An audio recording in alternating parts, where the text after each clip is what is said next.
Welcome back to another episode of the Waveform podcast. We're your hosts. I'm Marquez. And I'm Andrew? Just kidding. I'm Andrew, but okay. I started it. I'm Marquez. Yeah, there we go. And today's episode, we have Tesla hitting a new milestone while simultaneously taking a step backwards. We're going to bring David on later, kind of have our final thoughts on Pixel 6. But first, you had a really busy weekend. Yeah, I was, my entire timeline right now is where are the videos? Where is the MacBook Pro review? Where is the Pixel 6 review? Where is the AirPods video? I've been, actually, with the last video, I published that from the hotel at Nationals. We're representing New York for Club Ultimate Frisbee's National Championships in San Diego for the past 4 days. It was a good time. It's been a crazy year and not a lot of normal things about this season, but it ended with us losing by 1 point in the finals to Raleigh. So we came in second place. Extremely impressive.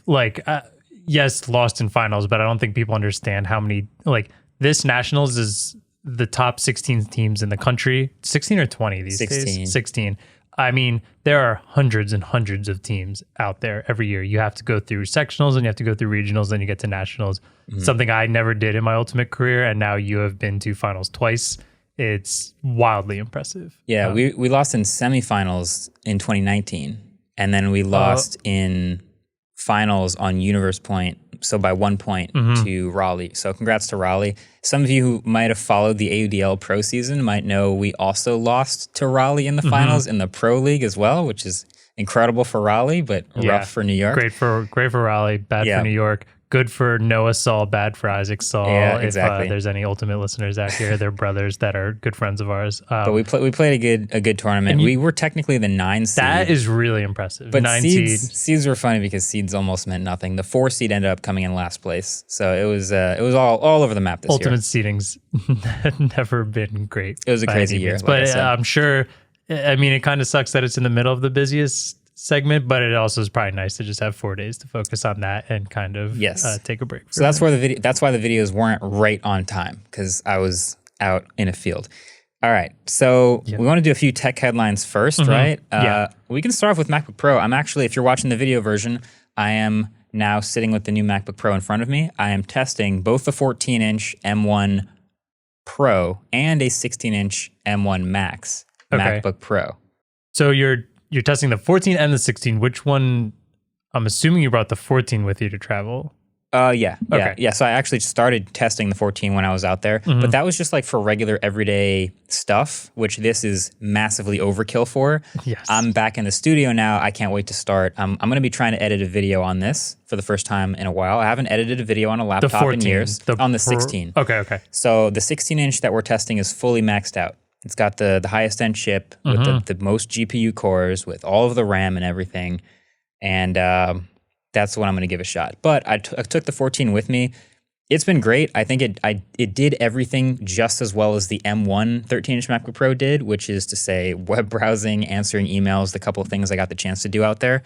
But I'm going to really put it through its paces. But my initial impressions, this thing is nice. I mean, just looking at it, I love the black keyboard rather than old garbage. Yeah. It is nice. Love the keyboard. Love the Touch ID. The real buttons are back. No touch bar anymore. Out of here. The screen is much nicer and very bright. Battery life, about the same. MagSafe, can confirm, pretty fast charging. Okay. Love that.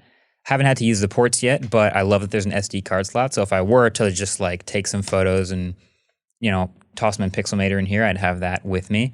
How nice is it to not have to dig for your SD card reader?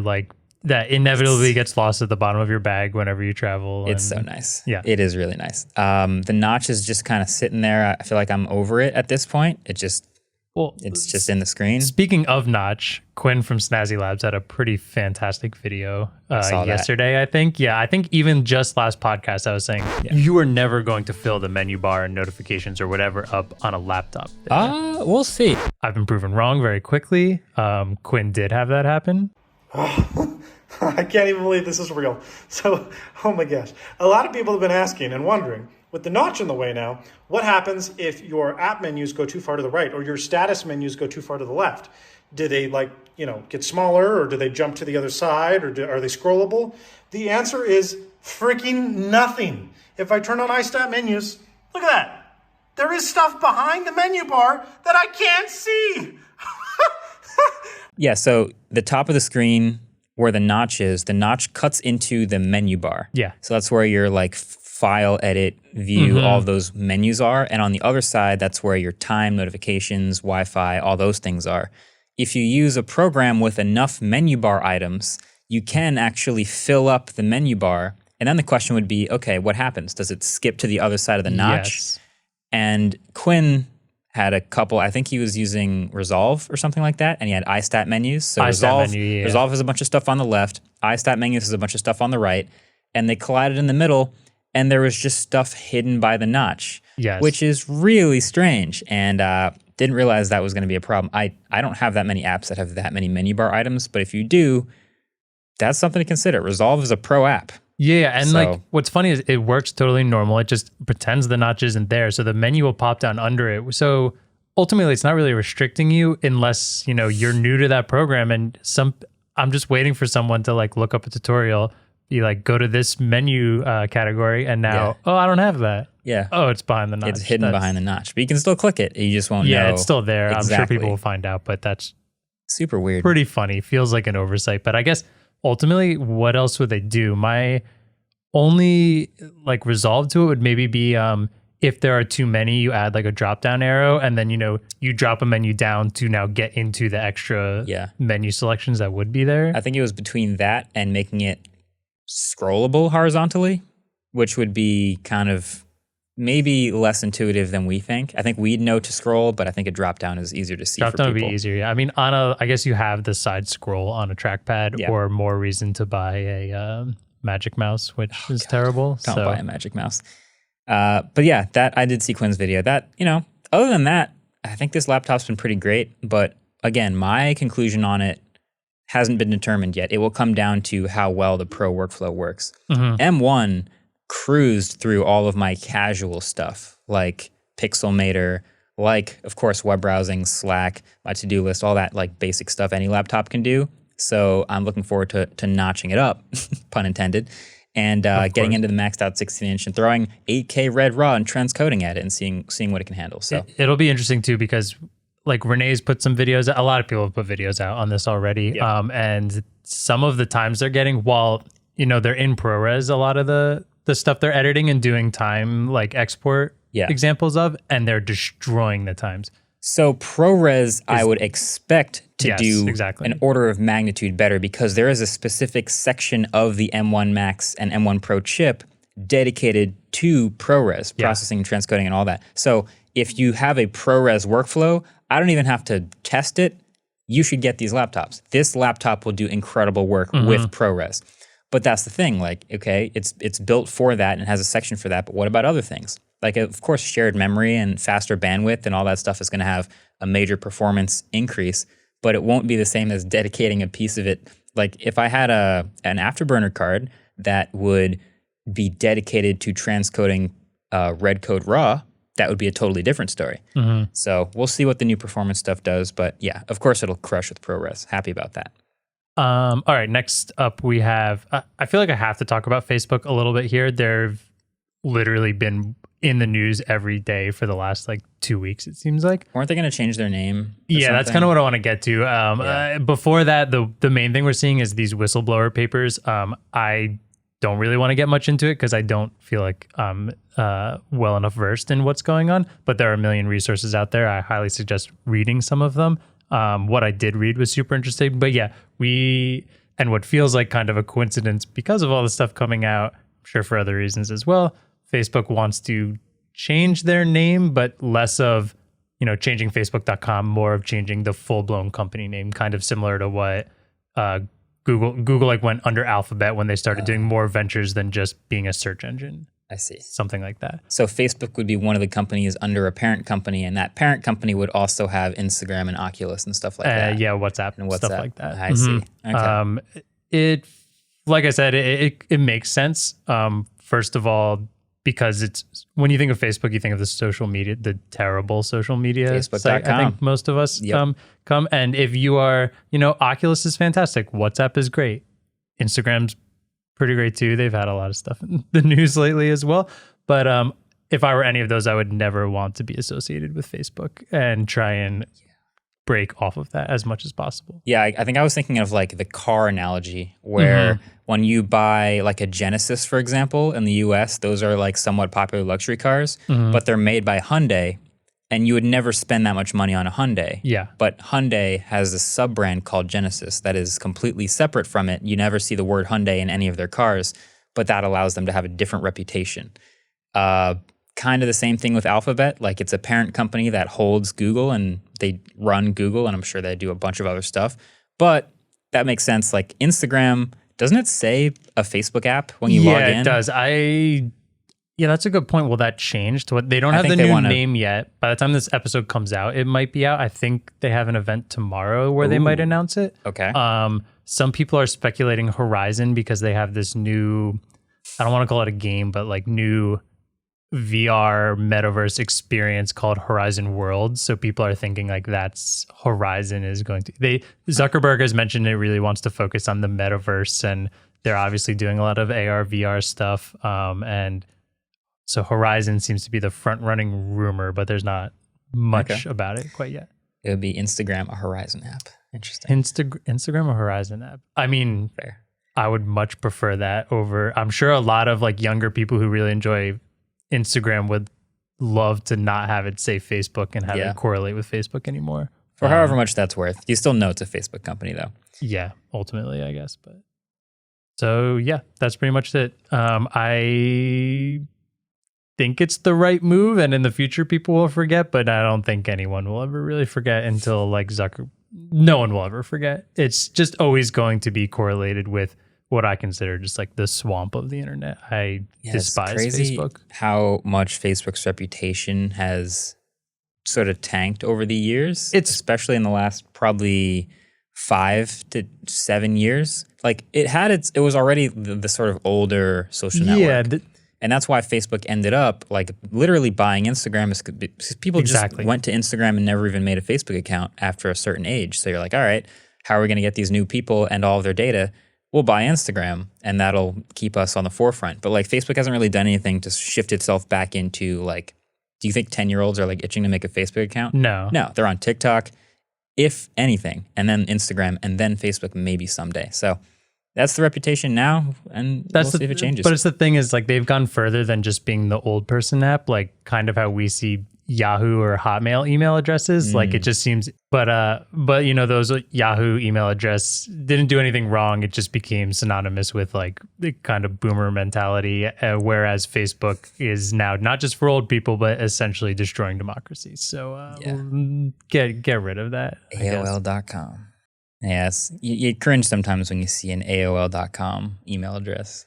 Yeah, there's still some out there though. Do you like remember those days of how long it took you to get onto the internet? It's just barely before my time, but I've heard the sound. It was brutal. I imagine trying to like load David into this podcast. How long do you think that would take? That would take a while. Probably about like as long as an ad break. Yeah, probably. All right, let's do it.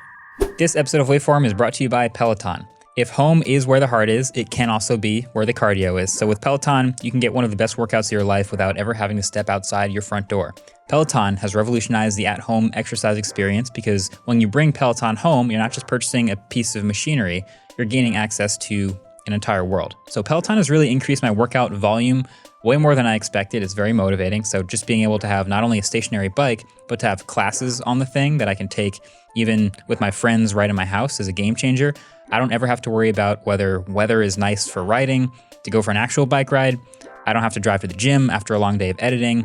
It was great to be able to help stay in shape for my ultimate season, getting ready for nationals. It wasn't easy during Techtober, but we went to finals and proved we were one of the best teams in the nation. So even though we're working out from home, Peloton plugs you into a global network of riders.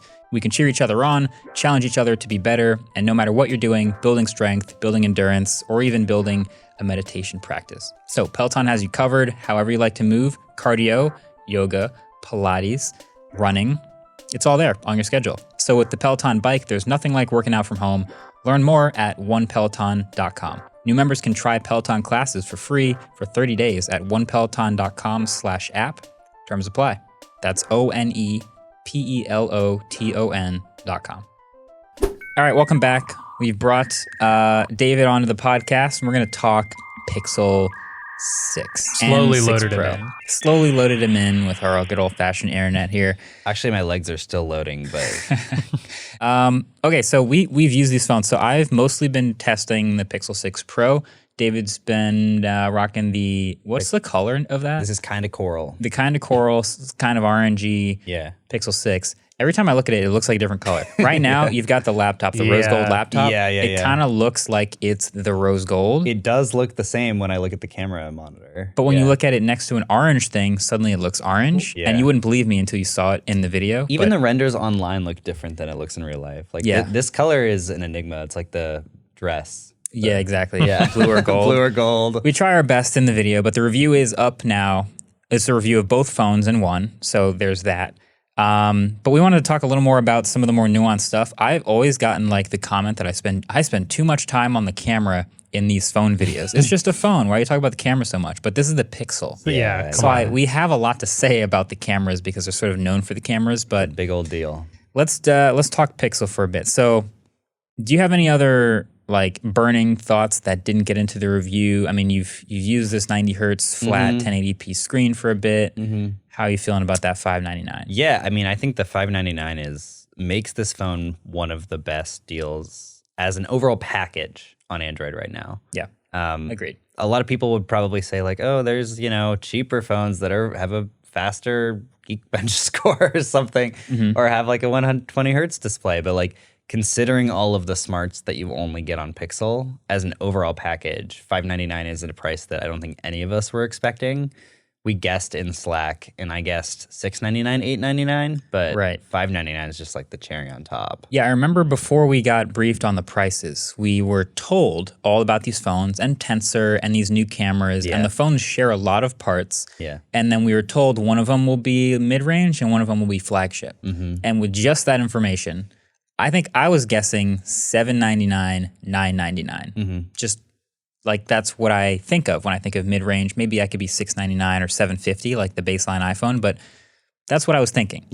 So when we got to $599, $899, I was like, okay, $899 is pretty premium, but $599 for the Pixel with that same chip, the same primary camera, the same software, like that's a really good deal of a phone. Same storage, 128.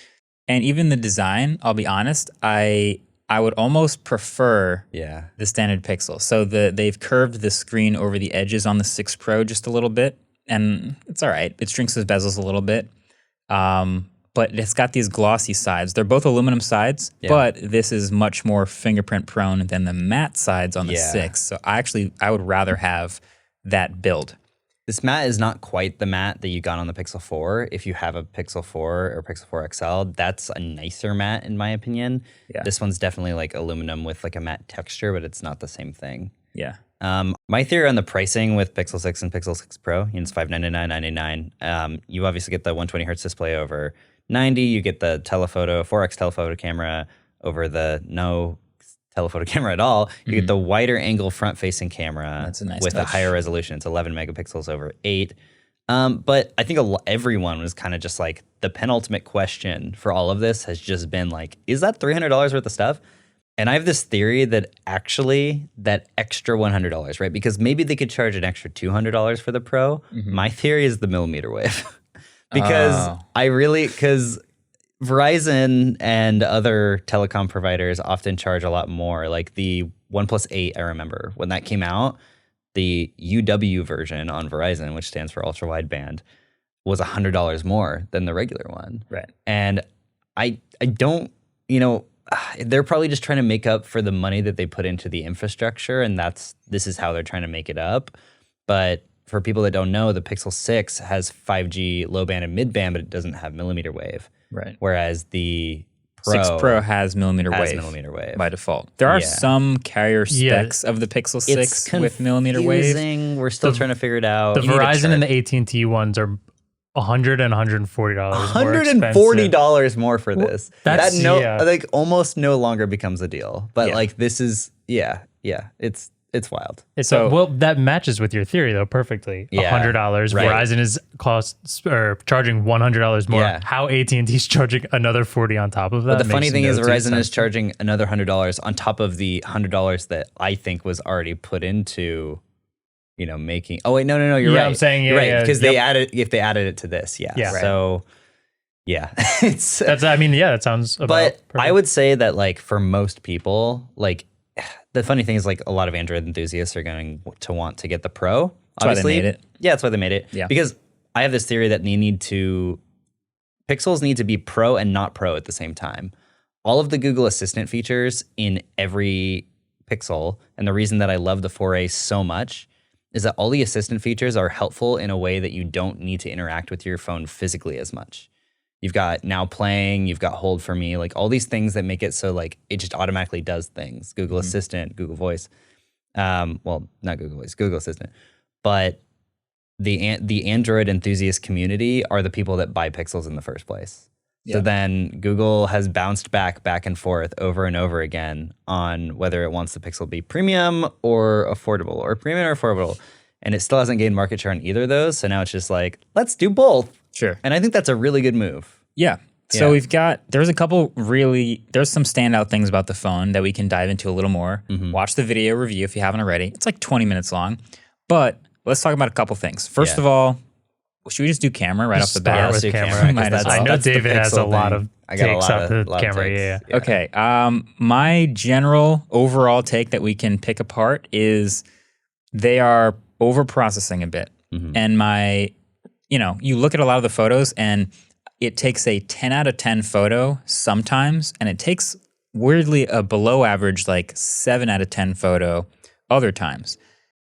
And I feel like I can see the camera like with its potential. It's a 50 megapixel huge sensor taking in way more light. I can see that potential in a lot of the shots, but then the over processing and over HDR look that I get from it makes it look worse than it should. Mm-hmm. So in a lot of like totally normal average looking scenarios, it'll start peeling in like highlights and shadows that don't need to be pulled in, where in like the tough situation, like out the windshield of my car at night with the ultra wide wall moving, it'll be an incredible shot. I'm like, wow, this is an incredible camera.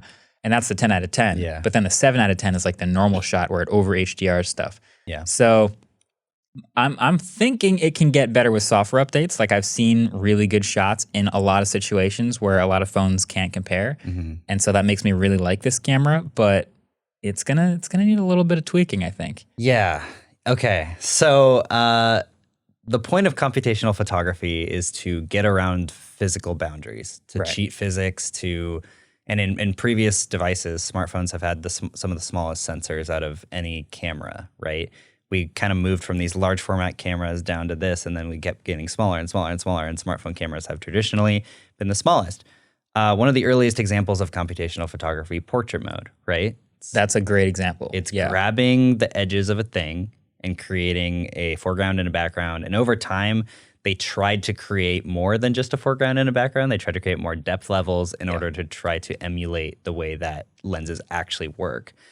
That was all a stopgap until we got to bigger sensors in smartphones. Mm-hmm. And I think that is like one of the first examples. The other examples are like HDR and that kind of stuff. And those are the things that I think are becoming a problem.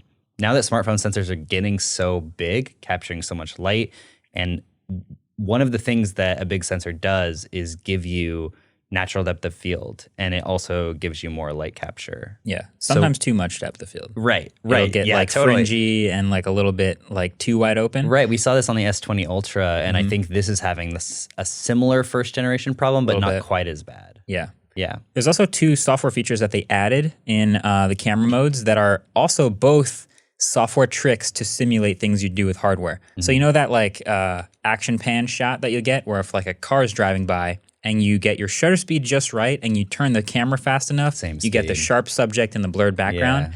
You can, in the Pixels action pan mode, hold still, let an object pass through the frame, take the shot, and it'll blur the background in the direction that the object is moving to create that effect. Mm-hmm. So it's, again, a software trick to do something you would have done with hardware. It's pretty smart and it's good. The other is long exposure mode. same idea. You find like a waterfall or even like light streaks from car headlights at night, and you just hold still, take a quick exposure. You don't have to hold there for very long. It'll look at everything moving and go, okay, here's the direction they're moving, blur. And it just makes this cool long exposure effect. So we're getting a lot of Google smarts in that direction, which is like solving for not amazing hardware. Yeah, don't forget about the thing with the faces, where the face is blurry. It will take a photo with the wide angle camera at a faster shutter speed and then superimpose it. Yeah, it's always running a higher, faster shutter speed with the ultra wide, and if it notices blurry faces, it will stitch in the sharper face from the ultra wide into the regular shot.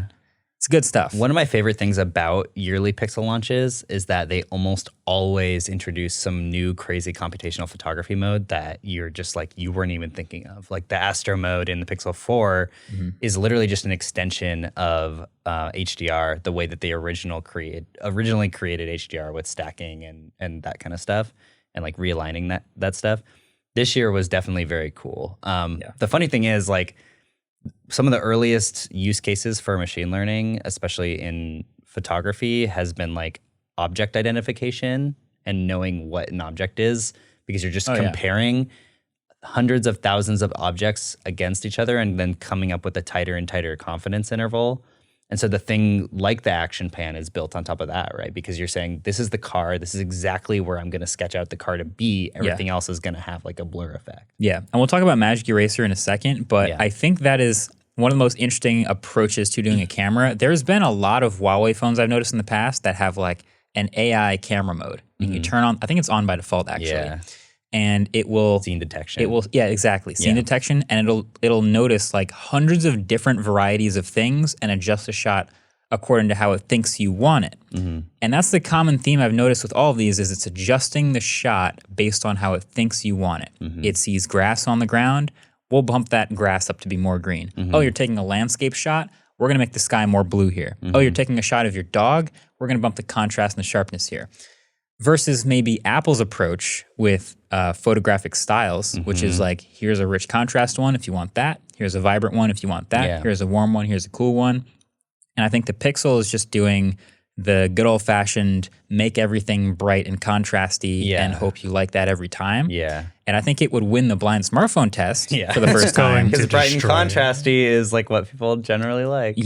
But I don't know that the enthusiast photographer in us actually likes that more. So that's interesting. Something that Mark Lavoie, who is the former head of computational photography for Pixel at Google, now is at Adobe, told me when I interviewed him a few years ago was, we're not trying to make a camera in the Pixel, we're trying to make a magic imaging box. You press a button and everything just gets done for you. That's why traditionally the Pixel camera's UI has been really stripped of any additional settings. And actually, if you want to change settings for Pixel UI, I think they've rolled that back a little bit, but most of the photo camera settings have been in the settings menu, not in the camera app itself. Sounds kind of like a little closer to the Apple approach before we got the photographic styles. Before photographic styles, that's the thing, is like, I feel like they want to minimize the interaction because they just want you to be able to like take out your phone, open the camera, double tap, or like tap on the screen. Kind of going back to the way that you said that it's like a 7 out of 10 a lot of the time, sometimes a 10 out of 10. Our theory for this is that Google's used the same sensor in like almost all its Pixels. 2 through 5, exact same sensor. Pixel 1, almost exactly the same as 2. Actually slightly bigger photo sites, which was interesting. They like went backwards. But they had to, like we said before, the point of computational photography is to make up for the physical boundaries in a device. And so Google kind of figured out like, okay, well, HDR is something that you can't really get with a small sensor naturally because you're brightening things a lot, right? You're like bringing up the shadows and you're lowering the highlights, and then also contrast and sharpening. And generally when you have a crappy sensor, contrast and sharpening kind of allow an image to look a little bit better than it normally would if it was like out of a blurry 3 megapixel like feature phone. But it'll start to look a little more processed. Exactly. So they did this for years, and everyone like was like, the Pixel camera is amazing, the Pixel camera is amazing. Every single year they got more intense with the HDR. And I think that was the wrong move personally. Like, yes, you can see more detail in the shadows, and yes, you can retain more highlights, but the point of like contour and contrast is what gives images depth. And at some point, people start to look like zombies because it lifts the shadows in their face. They look dead. Grass starts to look gray. Like everything sort of starts to look gray. Yeah. And now we have this new 50 megapixel sensor, which, like you said earlier, is a 12.5. I heard something about it's a physical bin instead of a software bin, and that's the reason that you can't like switch it to full 50 megapixels. I don't understand that. I don't understand that either. If it's a 50 megapixel, isn't it not a 50 megapixel sensor then? If you can never, ever, ever get a 50 megapixel image from it? My guess is that Apple bought up all the good 12 megapixel large sensors. And, oh, wow. Yeah. And so then they had to go with whatever was available. And if it's a Sony or a Samsung, Sony and Samsung like to just be like, look how high resolution our smartphone sensors are. But now they've got this huge sensor. And we did all this testing, right? I was like, okay, if you shoot raw photos out of the Pixel, because you can. Right, this was good. Yeah. There's a RAW plus JPEG mode. You can also use like the Lightroom camera app and shoot RAW. Then you can compare what this sensor is actually capable of versus what Google is doing in the processing. Yeah. We shot RAW.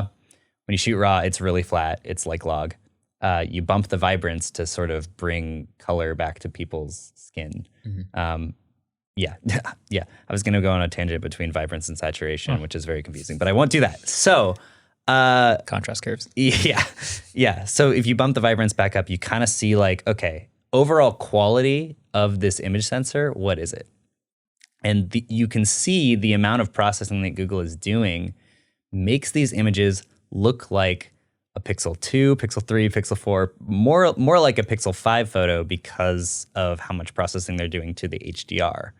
But over-sharpened, over-contrasty, the way that it's processing into a JPEG makes the skin break down, makes the eyes break down, pulls all of the highlights out of any highlight, pulls all the shadows up. And it also does some like distortion correction. We took this photo of Adam's face where on the RAW, it looks like his face. It looks good.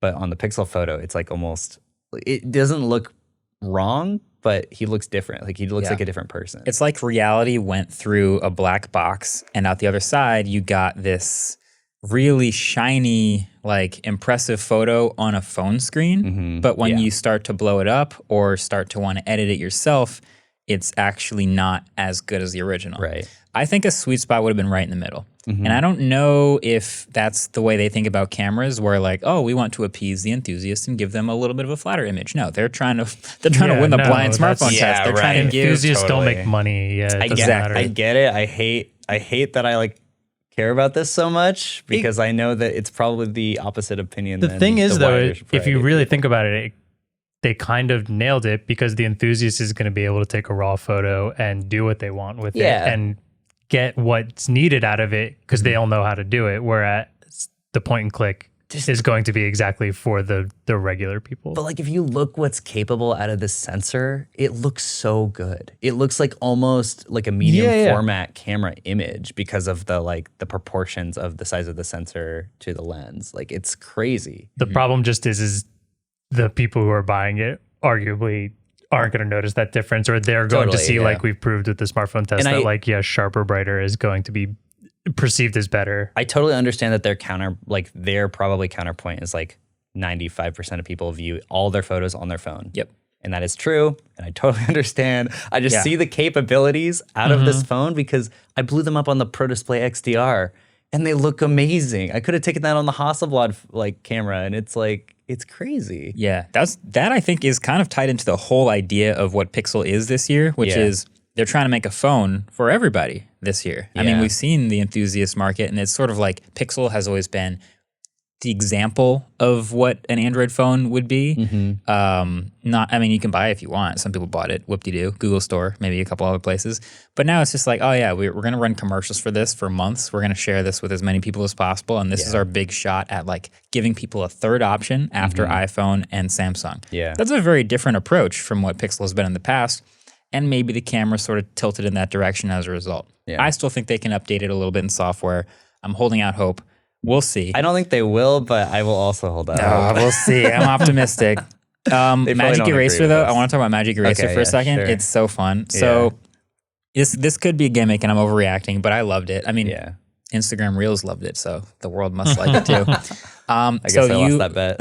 Yeah, Instagram, it was doing really great on Instagram. Yeah. Literally, you just open up a photo, go to Tools, go to Magic Eraser, and it determines with AI if there's anything in the background you probably don't want.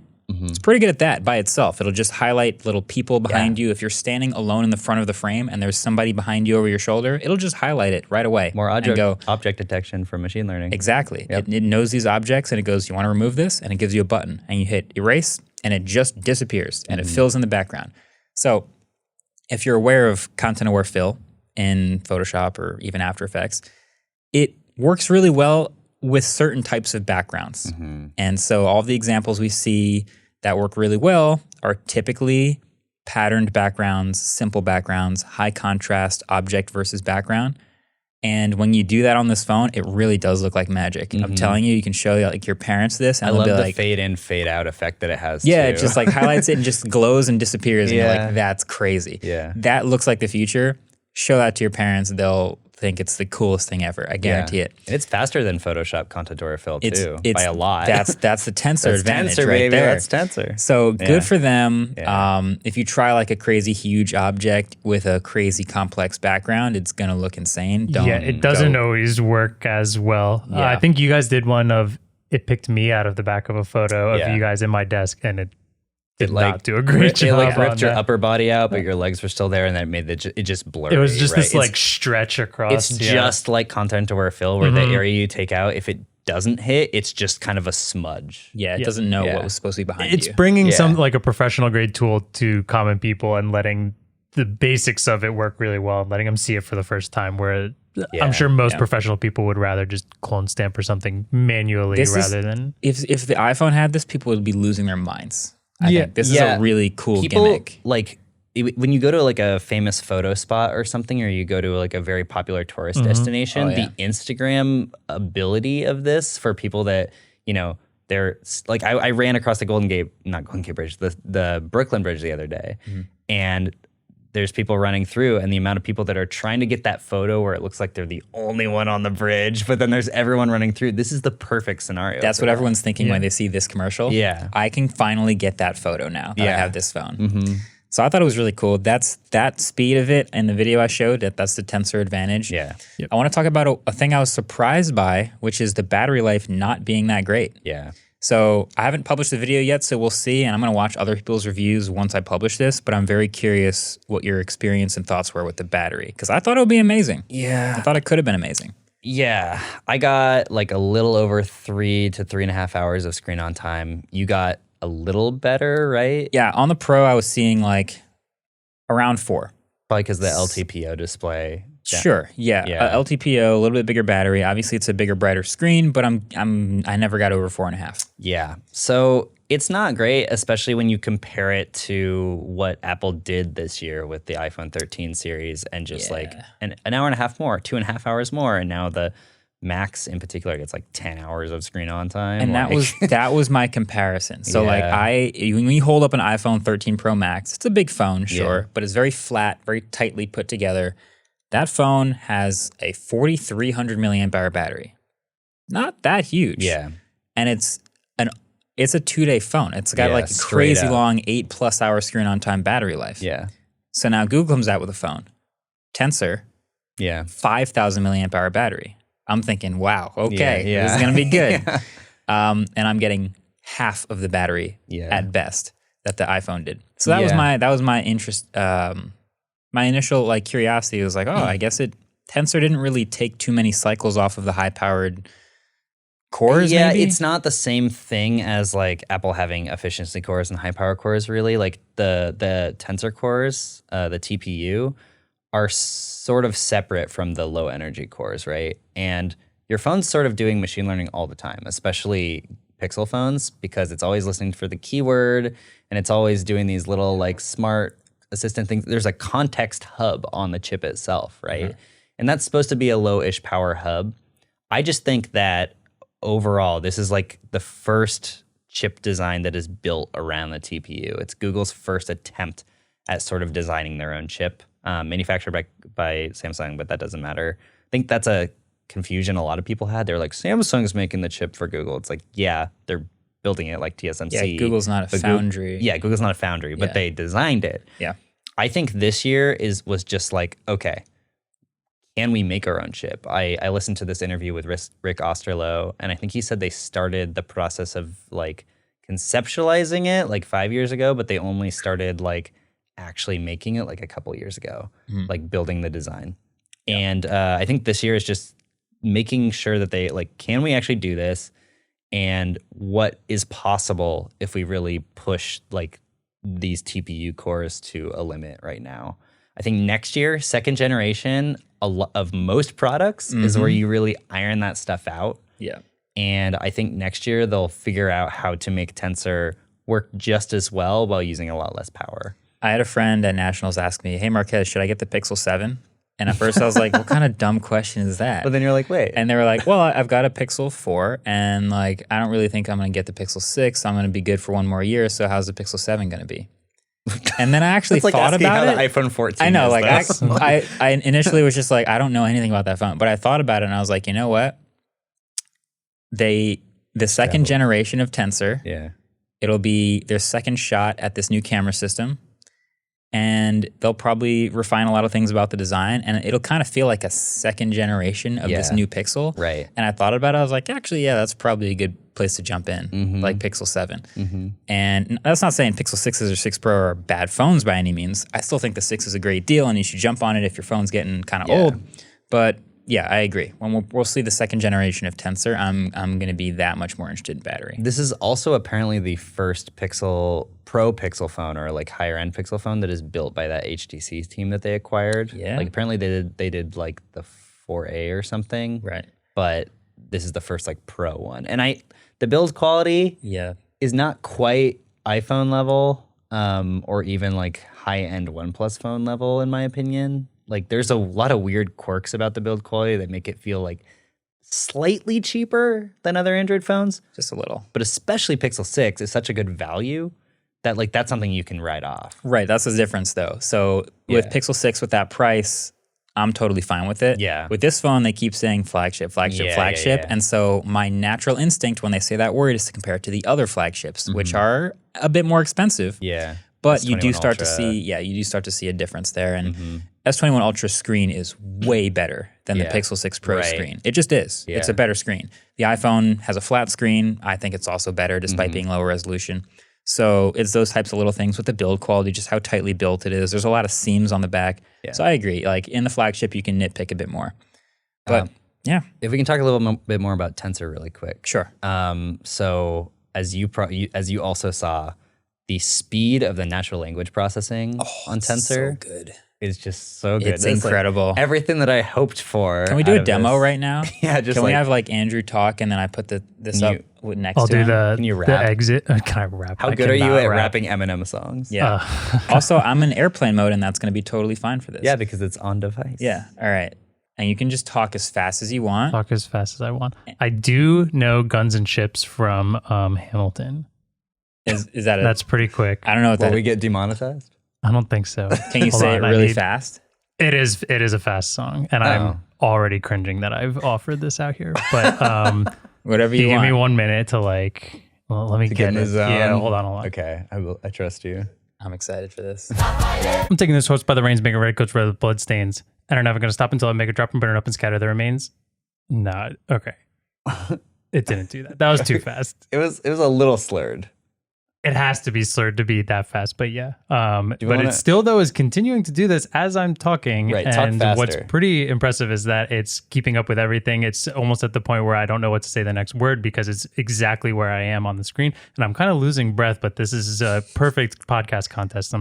It's like real. It's real time. Breath. It's real time. It's crazy. It's really impressive. Although now it is getting a little confused because you're talking in the background over some of the things, and that's where the one time where it seems to kind of go off. I'm trying to remember who it was, but somebody wrote most of their Pixel 6 review with the voice. I was gonna say that's voice to text. This has changed the way I think I'm going to use this phone, which is I want to use voice more often as much as possible. I'm texting with voice a lot more. Oh yeah, they got the little mic in the keyboard. I noticed Michael was doing that too. We were at a bar last night. He's just like texting like long paragraphs with his voice. Exactly, and it punctuates you well. And if you're in the middle of something and catch something being wrong while the mic's still going, you can go cursor around different parts of it and replace words. It has content awareness, so if you correct a name spelling one time, it'll remember that later. If you are texting somebody about somebody, it will remember the name and the spelling of the person in your contacts that you're talking to them about. It's really, really Does it say MKBHD or does it say I'm Kim PhD? That is a fantastic question. I've never tried it, and I might as well just try it right now. Okay. Ready? Yeah. Let's do this live. I'm going to screen record. What is up, guys? This is the intro, real truth. Yeah. All right, here we go. Hey, what is up, guys? MKBHD here. Welcome back to another video, and it did actually get it right. Wow. Incredibly. Impressive. Now they just need to like run the YouTube thing on their TPUs, and then we'll be good. That is not what I expected. Usually it gives you some sort of a weird Kim alteration. PhD was one. I forget what some of the other ones were because I banned them from our subreddit because they got so annoying. But that's good. Yeah. So the other thing with the natural language processing is like you can live translate with live caption. So live caption is something that they introduced last year, I believe, where you basically on device without internet, you can caption any content that is on your phone. So if you take a video of your kid's recital or something, you're watching it back, it will just put the captions live as you're watching the video, which is incredible. And now, if you're watching any video in a different language, it will show you captions in your language. Live translated without captions. Internet. Unbelievable. Unbelievable. Like, this is the type of stuff that doesn't appear on any benchmark. Like, no matter how good your chip is, this is the type of stuff you can't really measure until you just use it and you're like, oh, this is incredible. Yeah. So that's why I said in the video, the delta between the benchmarks and the usage is massive here. My theory is we've really sort of hit this limit with CPU and GPU performance, more CPU, I guess, but where you can't really tell the difference between this year's flagship smartphone and last year's flagship smartphone. So what should we be trying to make better year over year? It's the ML stuff. It's the stuff that is actually going to be helpful to us on a day-to-day basis, like all of this stuff that feels like magic. Like our tech is starting to feel like magic. Let's just accelerate the magic, right? Yeah, fully in on that. Yeah. All right, so we got to talk about whether we're going to upgrade to these phones then. Somebody asked me, did you ask me earlier? Oh, no. Yeah, you said, are you going to main this phone? Yeah. Yeah, I'm going to main this phone. Yeah. I mean, this is, to me, it comes down to Android 12. I really like a lot of the features. And to me, it was between this and the S21 Ultra, which I've mained more than any other phone this year. Yeah. Fun fact for the podcast. Yeah. I really like the OnePlus 9 Pro. The screen is so much better on the Samsung that I went to it. It's still better than the Pixel, but I like Android 12 that much. Yeah. Google Assistant, call screening, live transcription, all these little things. Yeah. The camera's good enough. I'm probably just sticking with Pixel Pro. Yeah. I tweeted a couple days ago, and this is a very classic tweet, but like this is the hardest year for me on whether or not to be on the latest Pixel or on an iPhone. And previously I didn't really care that much, but then I started this job and then we started using a lot of Apple products and then I got locked into the ecosystem and now it's like, I feel the chains. Yeah. But Android 12 for me is a huge reason. Like Tensor is amazing. All the smart natural language processing stuff is great. But Android 12 just feels so like fun and friendly and it feels like such a huge refresh when it comes to like specifically Material U, when it comes to like the experience of your Pixel. Because you say like, change your wallpaper, change your life. Really? Now, change your wallpaper, change your life, and change your system theme. Change your accent colors. Exactly. Not the accent button, though, which is still really I'm sad about that. Yeah. Imagine change your wallpaper, change your accent button. That would be crazy. That would be crazy. Put a little LED in there. Andrew. Patent pending that. Yeah, well, big question. You're the one that owns a Pixel 4 right now. Yeah. You gonna upgrade? Okay, so like this, hearing everything, I haven't tried it yet, but like everything you guys say is so exciting. And the battery life just makes me so sad. But here's a question. How good is the battery life on your Pixel 4? Because that phone did not have great battery life. I mean, yeah, but I hope that 2 years later is better than the phone I'm using that's 2 years old. The thing is like, ultimately, I think I still probably will because I just know my day-to-day usage revolves around having chargers in pretty opportune spots. Like I have a long commute. I have a wireless charger on my desk. I have a wireless charger on my desk at home. I have one by my bed. So like I highly doubt it'll ever happen. And if I'm going on a long hike, going on a long trip, I have a battery bank I can keep with me. It's not that big of a deal. It just feels like it hurts really bad. Like it feels like they added all these amazing things that, like you said, are magical. Like this phone feels magical in so many senses.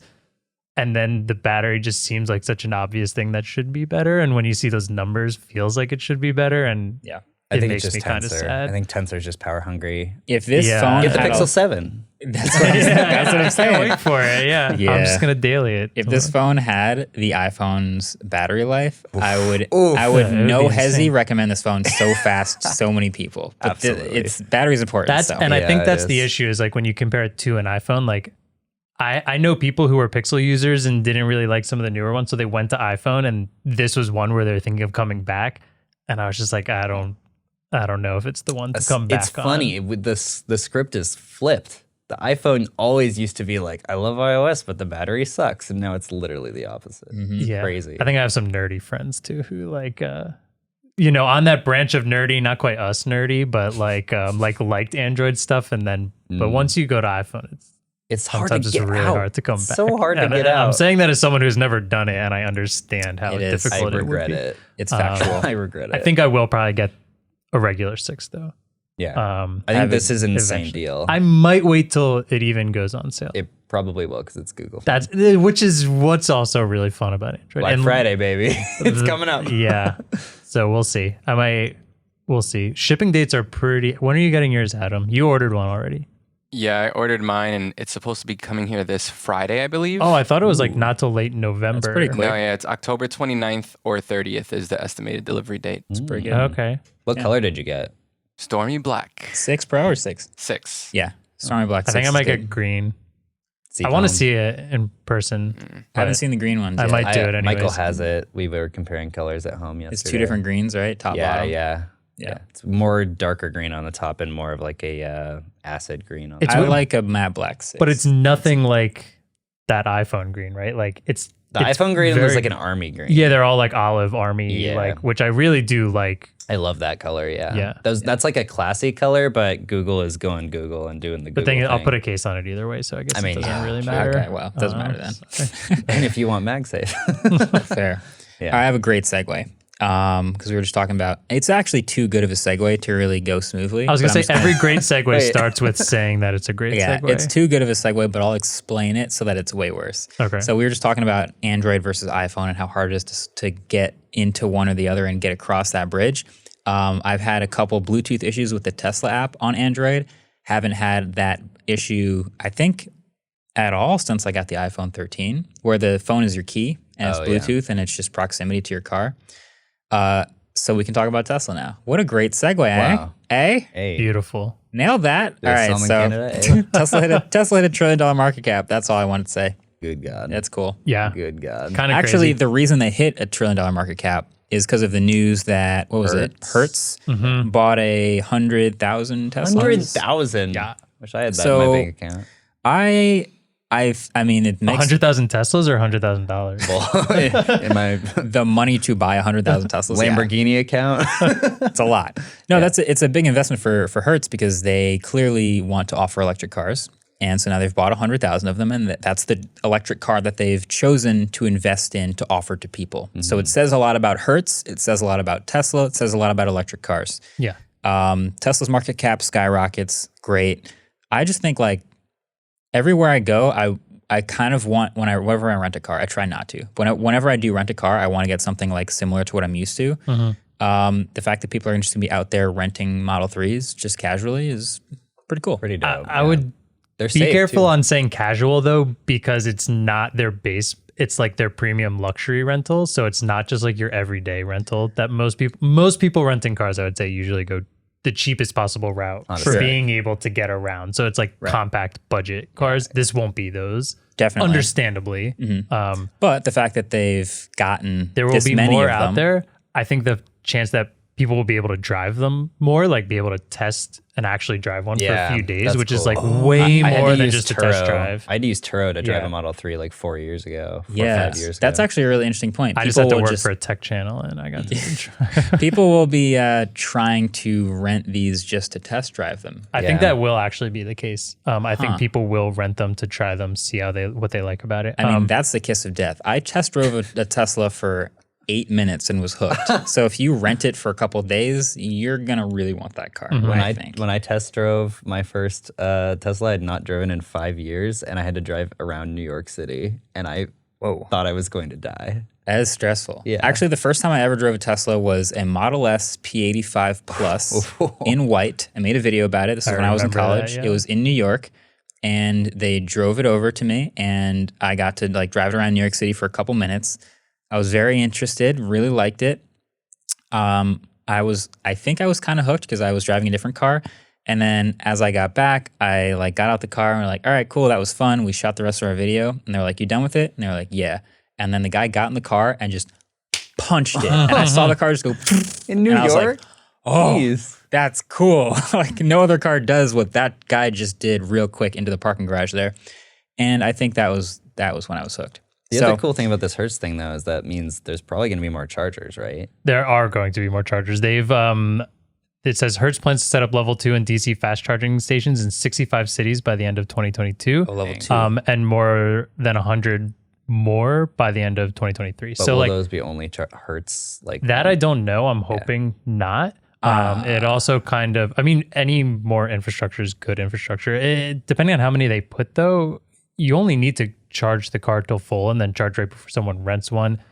I'm sure it'll depend on how they're being used, how often they're being used, how many they have versus how many cars they have that are rented out. Because like if a car's rented for a week, they obviously are not going to have a charger empty for a week. Yeah, this is interesting. I'm sure it'll have priority though. There's a bunch of questions that actually just came to my mind about renting an electric car.